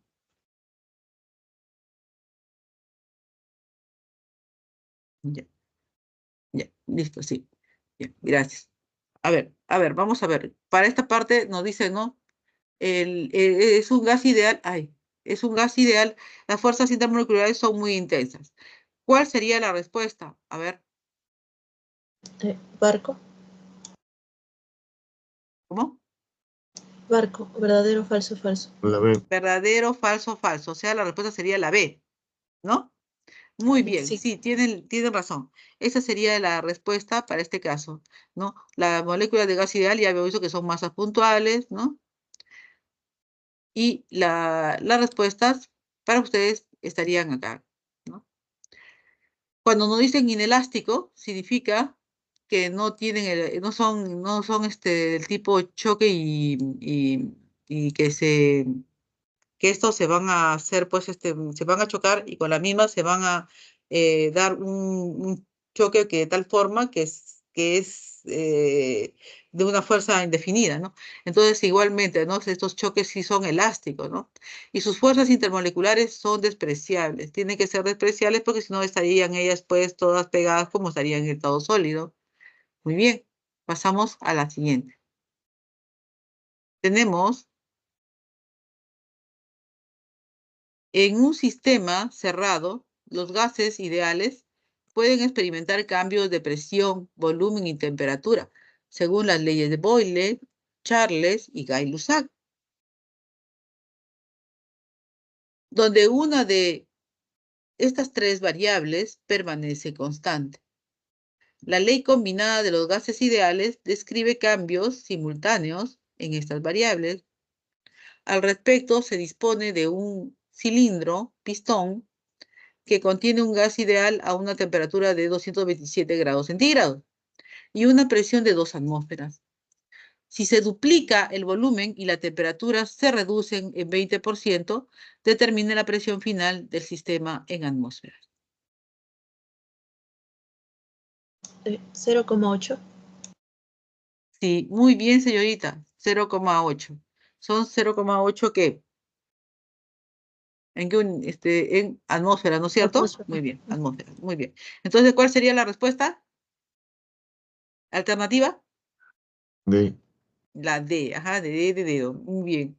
Entonces, a ver, vamos a pasar a la solución, ¿no? Entonces, como se están cambiando las tres variables, se debe recurrir a la ecuación combinada, ¿no? Porque las tres están cambiando. Entonces, vamos a tener ahí que presión 1, volumen 1 sobre temperatura 1 es igual a presión 2, volumen 2 sobre temperatura 2. Hacemos el reemplazo de la presión 1, que en este caso es 2 atmósferas, multiplicado por el volumen 1, que no se conoce, dividido entre 500 K, ¿correcto? 500 coulombs. Y por otro lado, sabemos que el volumen 2, ¿no? Este volumen 2,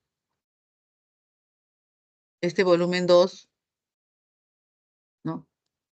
Es, ¿qué cosa? Es 2 veces el volumen 1 por enunciado del problema. Y damos solución.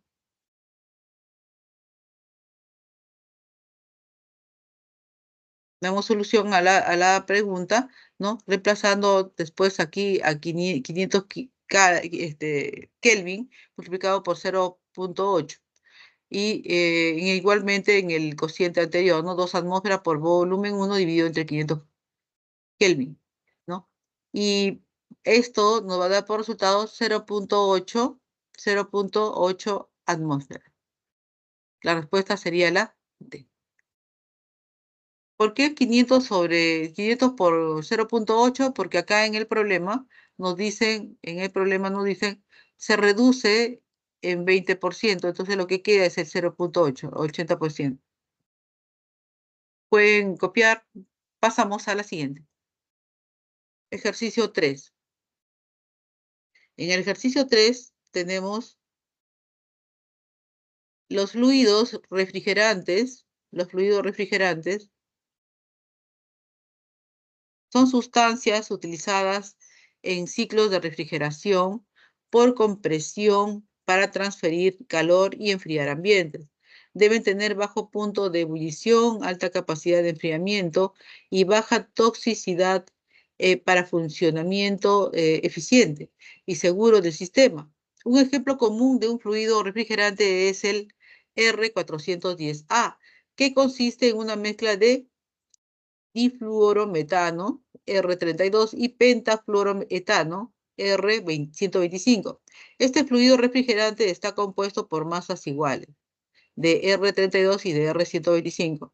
Al respecto, determina el valor de verdad o falsedad de las siguientes proposiciones. 1. Las fracciones molares de ambos componentes son 0.5. 2. En 400 gramos de R410A hay 5.4 moles de gas. Si 400 gramos de R410A se somete a 400 Kelvin y 8.2 atmósferas, ocupan un volumen de 10 litros. Ya. A ver, un par de minutos para que lo resuelvan. A ver, por favor.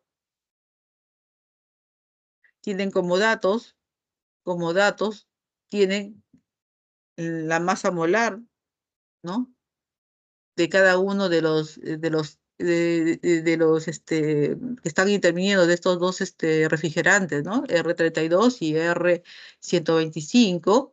También le dan acá ¿no?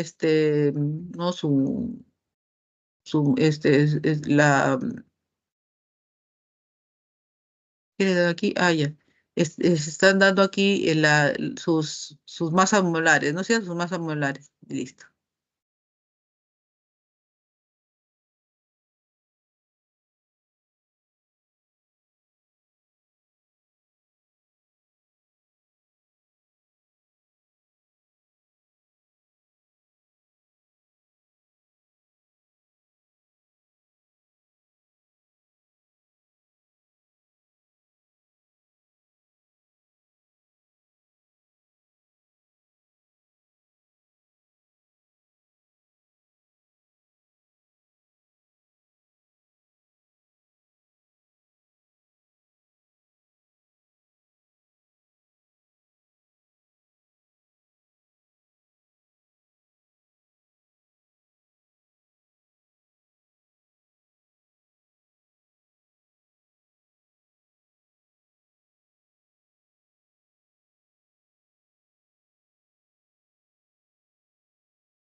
A ver, chicos, ¿ya?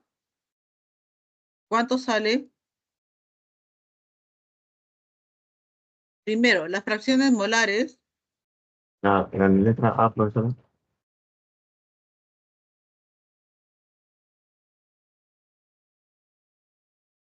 Ya.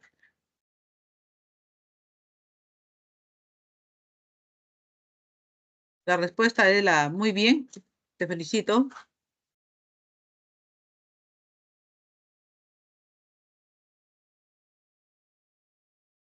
Para resolver este problema, nos dan como datos entonces las masas molares y también el número de moles en la parte de arriba. Entonces vamos a ver que para el primer dato, la primera solución sería la siguiente, ¿no?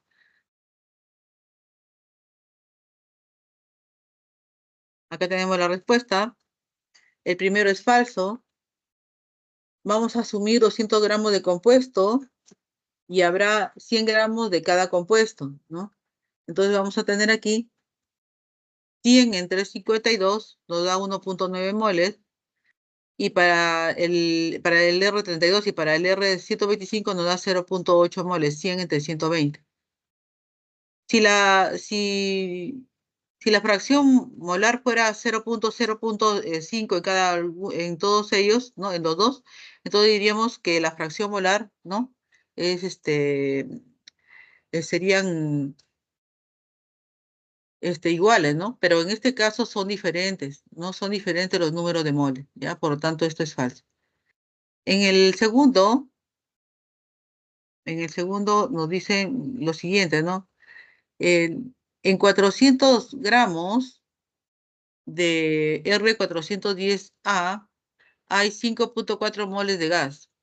Entonces tenemos que revisar el problema y decimos, tomamos 400 gramos de compuesto donde habrá 200 gramos de cada compuesto, ¿no es cierto?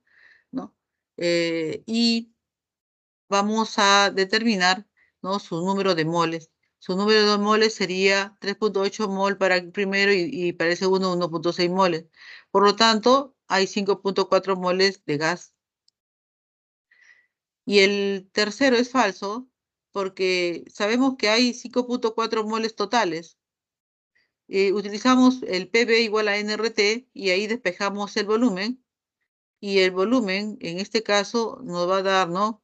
Siendo la presión 8,2 atmósfera por volumen y esto siendo N igual a 5,4 mol, nos va a dar un volumen de 21,6 litros. Por lo tanto, la respuesta es la A. Para el siguiente,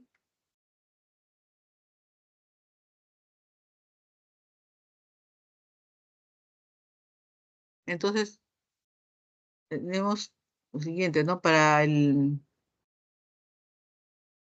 primero voy a poner la respuesta mejor. Para el primero, la respuesta es la B.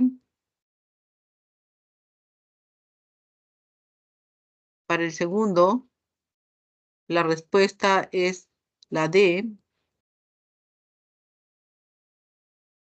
Para el tercero, la respuesta es la A. Vamos por el cuarto. En el cuarto nos dice lo siguiente, ¿no? Tenemos lo siguiente. En el cuarto,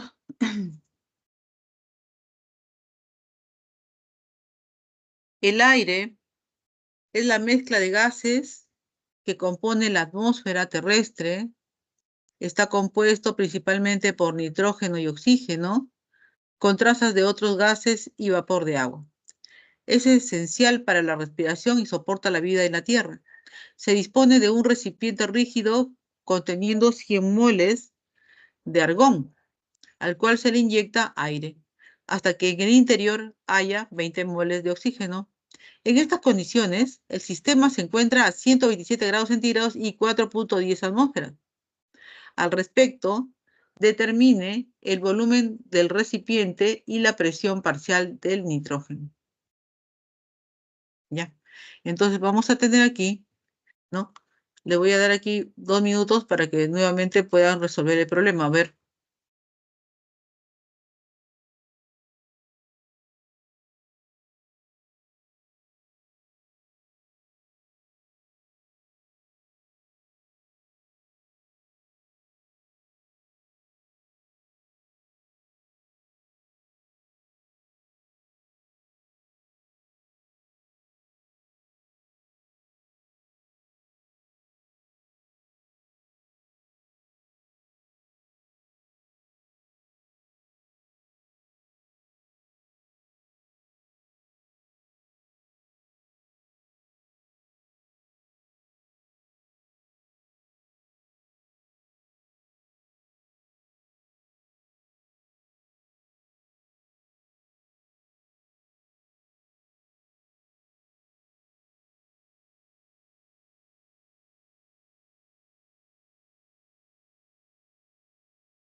A ver, alguno que ya tenga la respuesta, a ver.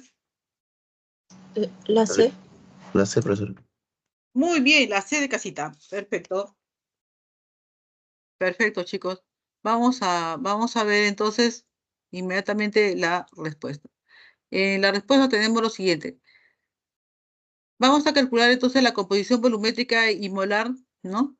Estas de acuerdo a la composición volumétrica y molar son numéricamente iguales, ¿no? Por lo tanto, para el aire, vamos a tener la composición del oxígeno, ¿no? En el aire 0,20 y la composición del nitrógeno en el aire 0,80. En el recipiente hay el número de moles igual a 20 mol, ¿no? Y nosotros sabemos también que la fracción molar del nitrógeno es a la fracción molar del oxígeno, como el número de moles del nitrógeno es al número de moles del oxígeno. En esta relación tenemos que el número de moles del nitrógeno, ¿no? Va a ser igual a 80 mol.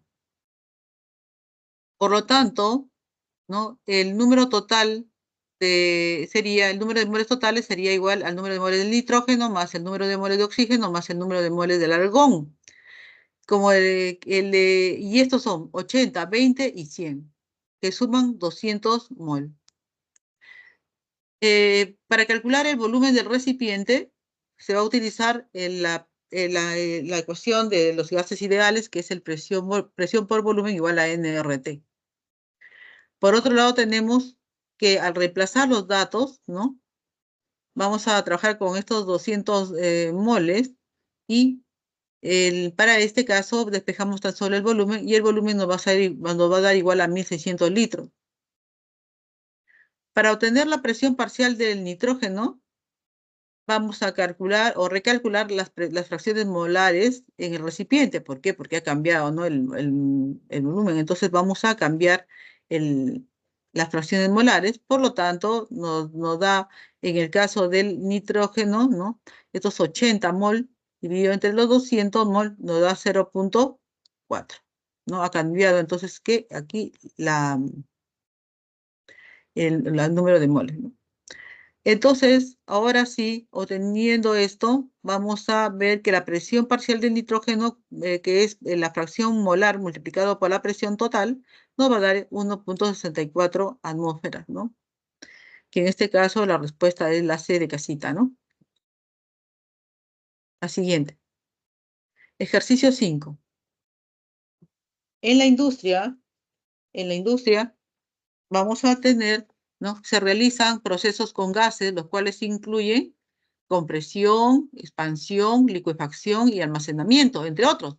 Se utilizan en la producción de alimentos, petroquímica, generación de energía y fabricación de productos químicos, plásticos y materiales electrónicos. Se realiza un proceso de 10 moles de un gas ideal, tal como se muestra en la siguiente figura. Entonces nos dicen al respecto, determina el valor de verdad o falsedad de las siguientes proposiciones. El proceso 1, 2, el proceso 1, 2 se realiza de manera isotérmica.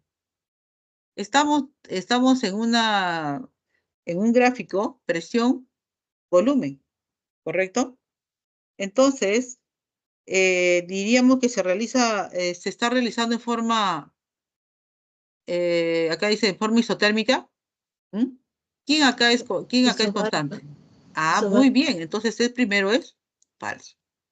El siguiente. El proceso 2-3. Ahora estamos aquí, ¿no? En la forma vertical, ¿no? Aquí. 2-3. Se realiza de manera isocórica. ¿Es verdadero o falso? Verdadero.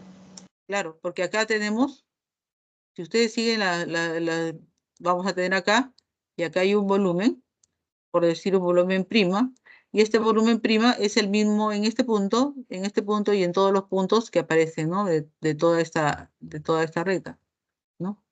Vamos a ver que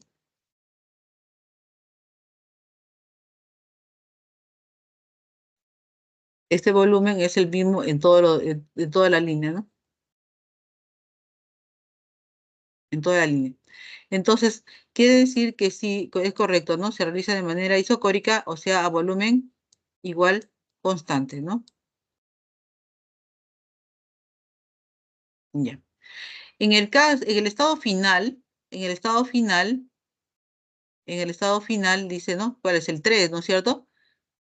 Ahora nos hablan del estado final, que sería el 3, cuando nos hablan de este, ¿no? Dice, en el estado final la presión y el volumen han aumentado.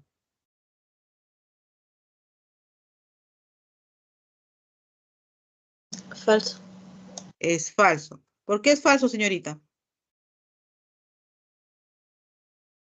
La presión ha aumentado, Muy bien, pero el señorita. volumen. Claro, perfecto. Entonces tendríamos falso, verdadero, ¿no? Y ese de aquí sería falso. Por lo tanto, ¿la respuesta cuál es? Sería La la A. Muy bien. No. Ujú. Pasamos al siguiente. Aquí está para los que quieran copiar las respuestas. Siguiente. 6. El bicarbonato de sodio actúa como agente leudante en la pastelería, ¿no? Al entrar en contacto con el calor, libera dióxido de carbono, expandiendo la masa y creando una textura más ligera y esponjosa en productos horneados como pasteles, galletas y muffins. La ecuación química asociada a dicho proceso se muestra a continuación, ¿no? Acá tenemos, ¿no? Bicarbonato, carbonato de sodio, bicarbonato, carbonato de sodio, bicarbonato que se va a descomponer en carbonato de sodio, dióxido de carbono más agua. Al respecto, determina el volumen de dióxido de carbono producido a condiciones normales. Ojo con esto, condiciones normales, en mililitros. Si se utilizaron 2 gramos de bicarbonato de sodio con pureza de 84%. Si se sabe que la reacción se produce al 75%. Con datos nos dan gramos por mol, que vendría a ser la masa molar, ¿no? Del bicarbonato de sodio, ¿no? Que es 84, y del dióxido de carbono, que es 44. A ver, un par de minutos.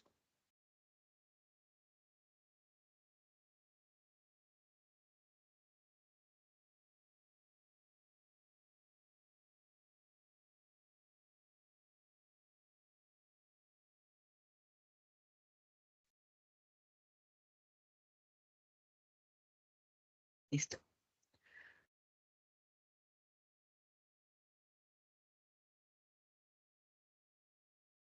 Ya.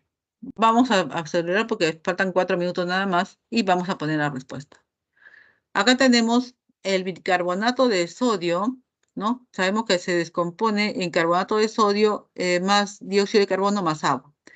Entonces decimos 168 gramos, ¿no? 168 gramos de, de bicarbonato, ¿no? ¿No? Y acá tenemos 44 gramos producen 44 gramos por mol de dióxido de carbono.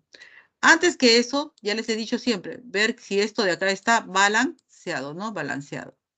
Entonces, si está balanceado, comenzamos. Y si no, tenemos que balancear, ¿no? Balanceado.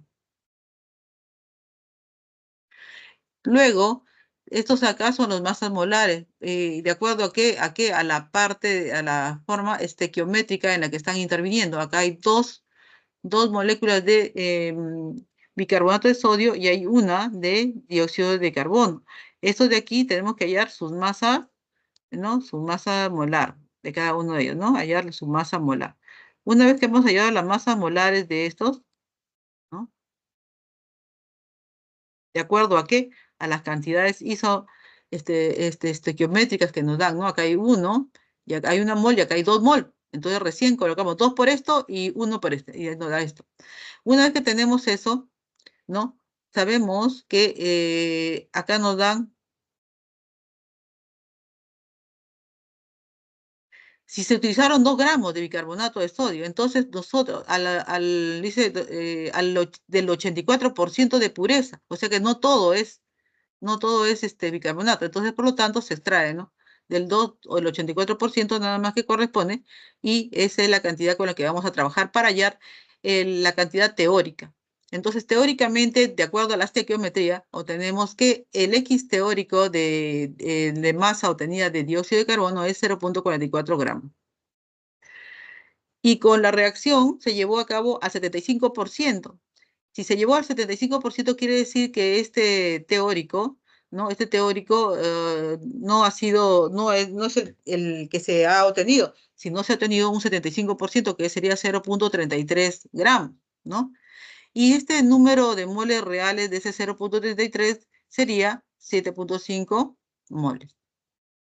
Por lo tanto, el volumen del dióxido de carbono producido a condiciones normales va a ser los 7.5 multiplicado por 22.4 litros por mol. Y esto nos va a dar 168 mililitros. Pueden tomarle foto. Pasamos al siguiente. En el ejercicio 7, este creo que lo pueden hacer rápido. A ver, dice, en el estado sólido, ya no nos queda tiempo, las partículas están dispuestas en una estructura más compacta que en los otros estados, donde solo se permite vibraciones alrededor. Tiene forma y volumen definidos y se puede presentar como cristalinos o amorfos. Con respecto a los sólidos cristalinos, seleccione la alternativa con la relación correcta. A ver, La D. en este caso, la respuesta, la tienen ahí ustedes, sería la D. Muy bien, ¿no? Para la siguiente, tenemos, disculpen que estaba un poco mal mi mouse, ahí. En el estado líquido las moléculas estaban cercanas, pero tienen libertad de movimiento, lo que les permite fluir y adoptar forma de recipiente que lo contiene. Tiene un volumen definido, pero no forma y densidad intermedia entre los sólidos y los gases. Al respecto, determine si es verdadero o falso las siguientes proposiciones. El agua y los hidrocarburos son miscibles, ¿es cierto o no? ¿Eso es? Falso. La viscosidad de los líquidos aumenta con la temperatura. ¿Eso es? Falso. Falso. Falso. Y tenemos el agua presenta mayor tensión superficial que el metanol. Eso ya lo hemos visto anteriormente también. Sería verdad, verdadero, ¿ya? Entonces tenemos lo siguiente, ¿no? ¿Cuál sería la respuesta ahí? La E. La E, muy bien. Acá Listo. tenemos la E. Ya, listo. Acá tenemos las respuestas para que ustedes lo puedan estudiar mejor. Les doy las respuestas de los ejercicios propuestos. La 1, la C de casita, 2, la E de estudioso, la 3, la C de casita, la 4, la E de estudioso y la 5 de dado. Muchas gracias, estimados estudiantes. Muchas gracias. ¿Alguna pregunta, algo? Creo que ha quedado claro, ¿no? Y hemos desarrollado también los ejercicios. Entonces, mis estimados estudiantes, nos vemos la siguiente clase, ¿no? Nos vemos la siguiente clase. Que tengan una buena tarde, un fuerte abrazo a todos ustedes, ¿no? Y buen fin de semana.